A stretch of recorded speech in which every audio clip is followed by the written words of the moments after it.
मैं हूं सौम्या और आप देख रहे हैं डीएनए न्यूज़। हमारे चैनल के इस प्रोग्राम हमारा समाज में हम आपका स्वागत करते हैं। इस प्रोग्राम के जरिए हम विभिन्न समाजों के कार्यों और उनकी उपलब्धियों का ब्यौरा जनता के सामने रखने की कोशिश कर रहे हैं, और यह भी कि दूसरे समाज को अपनी सामाजिक एकता और मजबूती के लिए क्या क्या कार्य करने चाहिए। तो आज के इस प्रोग्राम में हम स्वागत करते हैं सोनकर समाज के अध्यक्ष संतोष सोनकर जी से। आइए समझते हैं उनका नज़रिया, बात करते हैं उनसे। आपके समाज में कुल कितने मेंबर्स हैं और कार्यकारिणी का गठन किस प्रकार किया जाता है, चुनाव से या मनोनयन? हमारे धमतरी नगर में जो है लगभग 300 से 400 फैमिली है। 300 से 400 फैमिली है, जिसमें लगभग ये मान के चलिए आप 3000 के आसपास लगभग यहाँ पे सोनकर समाज के लोग रहते हैं। धमतरी नगर सोनकर समाज में कार्यकारिणी का जो गठन है वो चुनाव की प्रक्रिया से होता है। चुनाव में सब लोग अपना अपना नाम जो है प्रस्तावित करते हैं। प्रस्ताव होने के बाद में जिस पद के लिए 2 या 3 कैंडिडेट होते हैं वहाँ पे चुनाव कराया जाता है, और जहाँ पे सिंगल नाम आता है तो उसको जो है स्वेच्छा से मनोनयन कर दिया जाता है। तो चुनाव की प्रक्रिया जो है लोकतांत्रिक है, इसमें कहीं किसी प्रकार का कोई जी, अध्यक्ष पद को आप एक चुनौती मानते हैं या अवसर मानते हैं? अध्यक्ष पद एक अवसर है। अध्यक्ष पद की कुर्सी में आने के बाद से मैं यहाँ पे देख रहा हूँ कि उसमें संभावनाएं बहुत कुछ है। आप समाज के लिए आने वाले समय में जो है अपने जो भी बच्चे हैं उनका भविष्य उस कुर्सी पर बैठ करके संवार सकते हैं। आजकल समाज के जो प्रमुखों को राजनीति में बहुत महत्व दिया जा रहा है।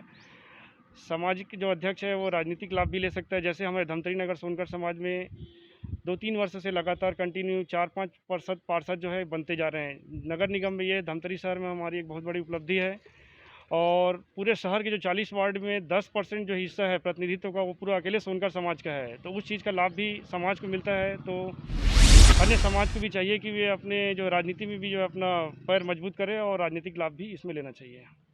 जी, समाज आपका बहुत बड़ा है, तो सबको एकजुट रखने में, सबको मिल बांट कर रखने में किन किन दिक्कतों का सामना करना पड़ता है? ये तो सत्य है कि जब मुखिया बनोगे तो बहुत सारी जिम्मेदारियां साथ ही साथ आते जाता है।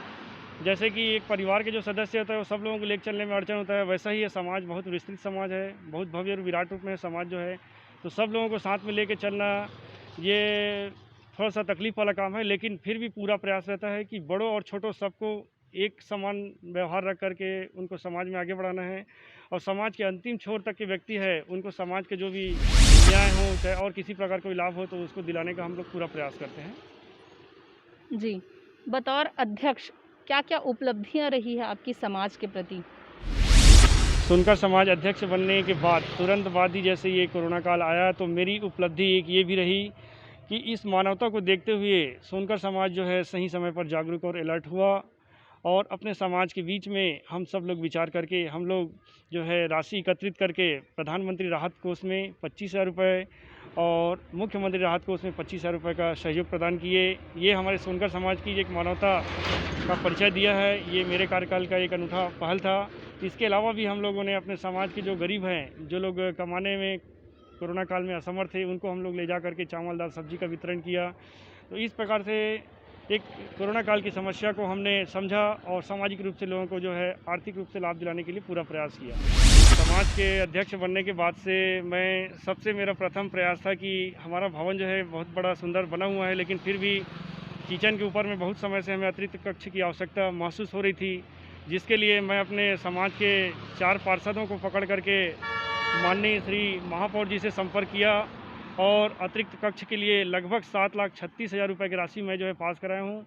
भवन लगभग बन चुका है, अब पूर्णता की ओर है। तो ये मेरे कार्यकाल का सबसे बहुत बड़ी उपलब्धि है। इसके अलावा मैं समाज में अपने जो भी बेटियां जो है अपने पति से विमुख होकर के अपने घर में आकर बैठी हुई है, उनके लिए मैं बहुत बढ़िया प्रयास कर रहा हूँ। उन दोनों के बीच में उनको आपस में कन्विंस करके उनको फिर से वापस पुनः उनको अपने मायके में भेजने का ये मेरा प्रयास समाज के लिए है। और बहुत बड़ा प्रयास ये है कि जिन लोग कोर्ट में, जिन लोग का मामला, जो लोग पति पत्नी एक दूसरे के लिए कोर्ट में किए हैं, इसके लिए मैं एकदम प्रतिबद्ध हूँ, और इनको कोर्ट के बजाय मैं समाज में ला करके उस समस्या का हल करने के लिए प्रयास कर रहा हूँ। और ऐसे मैं 1-2 केस अपना निपटा चुका हूँ, जिसमें एक दोनों के बीच में कोर्ट का मामला ख़त्म करके आपस में सुलह करके उनका जीवन बहुत सुंदर ढंग से बसा चुका हूँ। जी, आगामी योजनाएं क्या है आपकी समाज के लिए, जिससे आपका समाज और मजबूत बना रहे और दूसरे समाज के लिए एक मिसाल? समाज के लिए आगामी योजना तो राजनीति के क्षेत्र में समाज को बहुत मजबूत करना है। क्योंकि आने वाला समय में समाज को है जो है राजनीति में पकड़ अच्छा होना चाहिए। तो युवाओं को मैं प्रेरित कर रहा हूँ कि आप लोग सब राजनीति से, किसी भी पार्टी हो, राजनीति से जुड़े।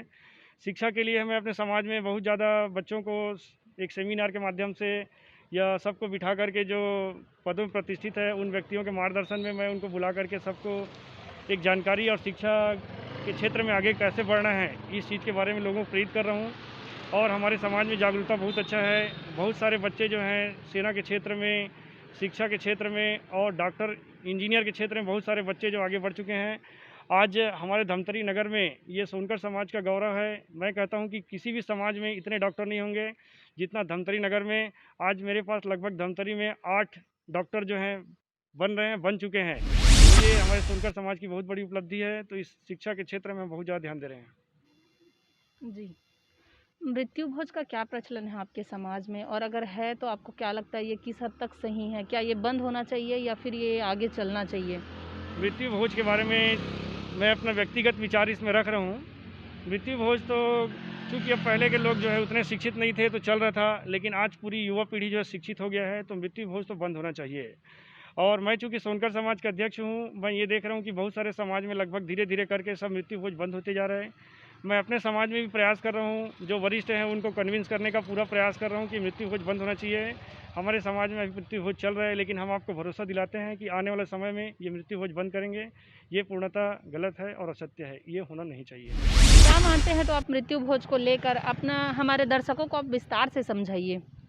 मृत्यु भोज के बारे में मेरा विचार यह है कि देखो, जिस किसी के परिवार में कोई व्यक्ति या किसी परिवार का मुखिया गुजर गया हो, तो वहाँ पर सभी प्रकार की परेशानियाँ और विपत्ति जो है एक साथ आकर के टूट पड़ती है। तो उस समय हम मृत्यु भोज के लिए उनके ऊपर दबाव बना करके एक प्रकार से हम उनको और मानसिक रूप से, आर्थिक रूप से प्रताड़ित करते हैं। ये पूर्णतः गलत है, ये बंद होना चाहिए। बल्कि हमें उस समय, ऐसे अवसर में हमको उस दुख के समय में अपने से जो बन पड़े आर्थिक रूप से या जो भी और अन्य ढंग से उनको सहयोग करके उस परिवार का हौसला बढ़ाना चाहिए। इसलिए मृत्यु भोज बंद होना चाहिए। जी, बहुत बढ़िया बात कही आपने सर। इंटरकास्ट मैरिज को लेके आपके समाज में क्या प्रचलन है? एक्सेप्ट किया जाता है या नहीं किया जाता है इंटरकास्ट मैरिज?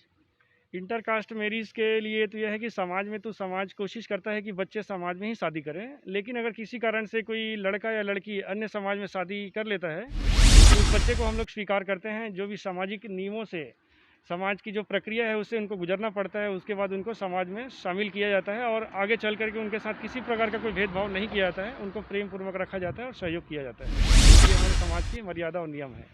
जी। सामाजिक पदाधिकारी के राजनीतिक जुड़ाव को आप क्या मानते हैं? क्योंकि राजनीति में पार्टीगत लाभ और नुकसान देखा जाता है, चाहे समाज का भला हो या ना हो। समाज में राजनीतिक जो जुड़ाव है, जो जनप्रतिनिधि है, उनके बारे में मेरा विचार ये है, और अपने समाज में जो भी जनप्रतिनिधि है उनके लिए मेरा संदेश यही है कि आप समाज में राजनीति मत करिए। समाज में सिर्फ और सिर्फ हम समाज के हित के बारे में सोचते हैं। समाज का विकास होना चाहिए, समाज आगे बढ़ना चाहिए। तो ये मेरा सभी लोगों से निवेदन रहता है कि आप समाज में किसी भी पार्टी को मत लाइए और राजनीति मत करिए। मैं स्वयं भी चाहता हूँ कि आगे मैं भविष्य में राजनीति में आगे बढ़ता हूँ, तो राजनीति की जगह पे राजनीति करेंगे, बट समाज में हम राजनीति नहीं करेंगे। समाज के हित को ही ध्यान में रखकर समाज को आगे बढ़ाएंगे और अपनी राजनीतिक पद का फ़ायदा समाज को दिलाएंगे। ये मेरा विचार है। जी। तो कोरोना काल के इस समय में आप आम जनता को और अपने समाज के सदस्यों को क्या संदेश देना चाहेंगे हमारे डीएनए चैनल के माध्यम से? समस्या बहुत गंभीर है, विपत्ति लगातार 1 साल से चली आ रही है। उसके बाद भी हमारे जो सामाजिक जन है या अन्य और भाई हैं, उनसे मेरा निवेदन और आग्रह है कि इस परिस्थिति को देखते हुए स्वयं को संभलना है, क्योंकि इस बीमारी की कोई दवाई नहीं है। इसको मात्र और मात्र अपने को एक सुरक्षा, एक जो बचाव है, लॉकडाउन का जो नियम है उसको अपने को फॉलो करना है।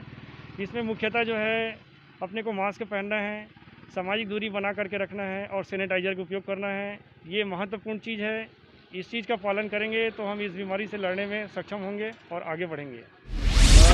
इस विषम परिस्थिति में हमारे इस कठिन परेशानियों और परिस्थितियों को देखते हुए भी हमारे डीएनए चैनल के हमारे संवाददाता भाई लोग जो हैं भरी गर्मी में दोपहर में और समाज प्रमुखों से मिल रहे हैं, उनकी समस्याओं को सुन रहे हैं, समाज की गतिविधियों की जानकारी लेकर एक दूसरे को शेयर कर रहे हैं।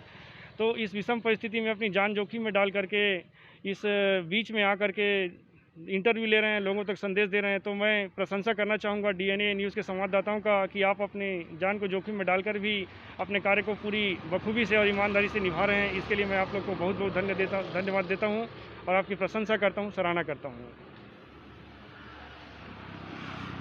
तो ये था सोनकर समाज के अध्यक्ष संतोष सोनकर जी से बातचीत का हमारा सिलसिला।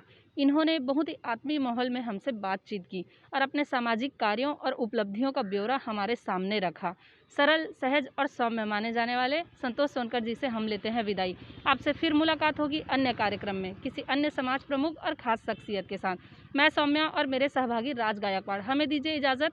आप बने रहिए हमारे साथ डीएनए न्यूज़ पर। जय हिंद, जय छत्तीसगढ़, जय धमतरी।